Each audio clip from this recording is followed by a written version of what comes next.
താമസന്നൂർ ദേശത്താണ്. ഇന്ന് ഈ ദേശം തവന്നൂർ എന്നറിയപ്പെടുന്നു. ഭാരതപ്പുഴയുടെ തീരത്ത് തിരുനാവായിൽ നടന്ന ഈ യാഗത്തിൽ സമസ്ത ദേവതകളും പങ്കെടുത്തിരുന്നു. ബ്രഹ്മാവായിരുന്നു പരശുരാമ നിർദ്ദേശപ്രകാരം യാഗം ചെയ്തത്. ദക്ഷിണ ഗംഗ എന്നറിയപ്പെടുന്ന ഭാരതപ്പുഴയിൽ സപ്തനദികളും സാന്നിധ്യമാകുന്ന സമയമാണ് യാഗം നടന്ന മാഘമാസം.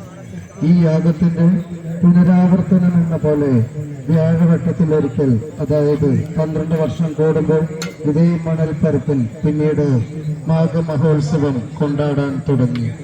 ദേവഗുരുവായ ബൃഹസ്പതിയായിരുന്നു ബ്രഹ്മാവ് നടത്തിയ ആദ്യ യാഗത്തിനു ശേഷം തുടർന്നു പോകുന്ന മാഘമഹോത്സവത്തിലെ അധ്യക്ഷൻ. കാലം കടന്നു പോകെ ദേവതുല്യരായ പെരുമാക്കൾ രാജ്യം ഭരിച്ച കാലത്ത് ഈ അധ്യക്ഷ സ്ഥാനം പെരുമാക്കളെ ഏൽപ്പിച്ച് ബൃഹസ്പതി പിന്മാറി.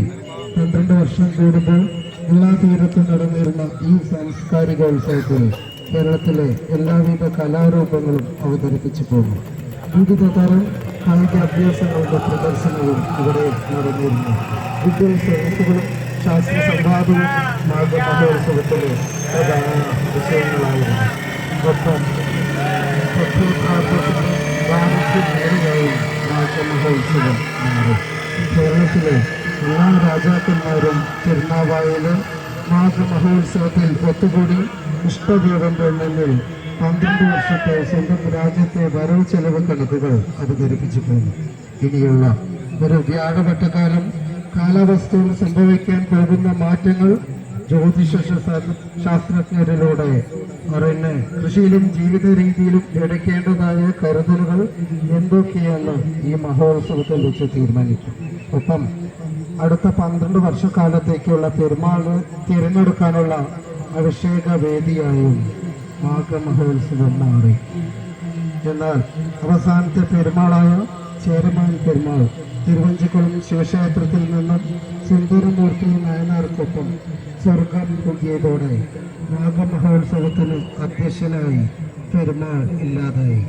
കൊച്ചിയോടുൾപ്പെടെ പെരുമ്പടവ് സ്വരൂപം മാഘമഹോത്സവത്തിന്റെ അധ്യക്ഷ സ്ഥാനം ഏറ്റെടുക്കുകയും തനിക്ക് പകരക്കാരനായി നിലപാട് തറയിലിരുന്ന് കാര്യങ്ങൾ തീരുമാനിക്കാൻ വള്ളുവ നാടിന്റെ രാജാവായ വള്ളുവ കോനാദരിയെ ഏൽപ്പിക്കുകയും ചെയ്തു. എന്നാൽ ഒരു മാഘമഹോത്സവ കാലത്ത് സാമൂതിരി വള്ളുവ കോനാദരിയെ സ്ഥാനഭ്രഷ്ടനാക്കി അധ്യക്ഷ സ്ഥാനം പിടിച്ചെടുത്തു. തുടർന്ന് കുറച്ചു കാലം മാഘമഹോത്സവം രാജാക്കന്മാർ തമ്മിലുള്ള കിടമത്സരത്തിൽ ചോരൻ കുളിച്ച മാഘമായി മാറി.